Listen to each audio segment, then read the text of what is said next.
Have you got a burning idea for a brand new business? If you have, what's put you off starting it? Well, it might be a lack of money. Most people think you need quite a bit of that to start a business. Yes, some take a different approach, however. Now, the PopUp Business School trains people with not a lot of money, but lots of ideas. They call themselves an alternative to traditional business schools and aim to help people from all walks of life to start their own businesses. Well, Simon Payne is with us, co-founder and chief exec of the PopUp Business School. Welcome to Work Live. So, Simon, how does it work? Well, it's simply this. We've got a sponsorship model, so it's the best business school that money can't buy. So people can turn up for free. They get 2 weeks of all sorts of training, support, guidance, and a new network of friends to help them get their business ideas up and running. So 2 weeks, which is like 50 hours of expert training for free, which sounds fantastic. Who's sponsoring you? We've got such a mix of organisations. We've got social housing providers, organisations like Bolton at Home. We've got councils like Westminster City Council. These organisations want social impact. They want to help their residents, and starting businesses in communities has got to be a good thing.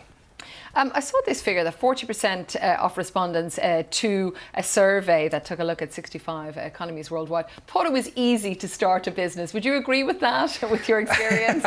I wouldn't say it's easy, but it's definitely, we're in a place at the moment where it's never been easier to get a business idea off the ground because, of course, technology has changed so much. And, you know, that's a massive enabler. We've got information at our fingertips.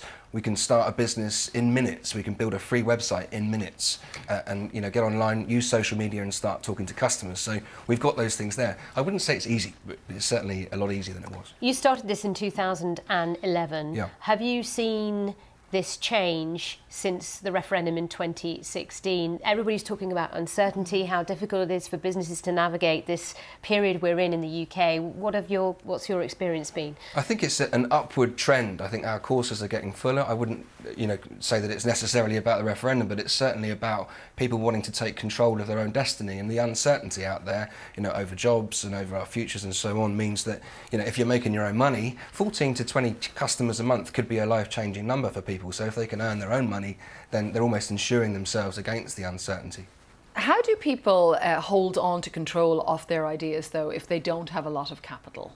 Yeah, well, that's a good question. I think, you know, for us, the thought about, you know, holding on to ideas is about saying, well, you can have 100% of nothing. So you can hang on to your idea and you don't get any customers, or you can put your ideas out there and, you know, you can make progress with them. And we found the best way to protect your idea is to be online. Before you started this, you worked in the police for some 10 years. What's been transferable in terms of skills? Yeah, well, I left the police in 2003 with 2 ideas. I was either going to be a successful entrepreneur or a successful rock star. And the fact that I'm talking to you both tells you which one was the more successful no thing. Guitar, and I think, no guitar, not yet. And it's, you know, things like communication skills, that's so transferable. Pop-Up Business School and business in general is all about communication. Dealing with people, all sorts of people from every type, you know, every walks of life. Interesting. Yeah.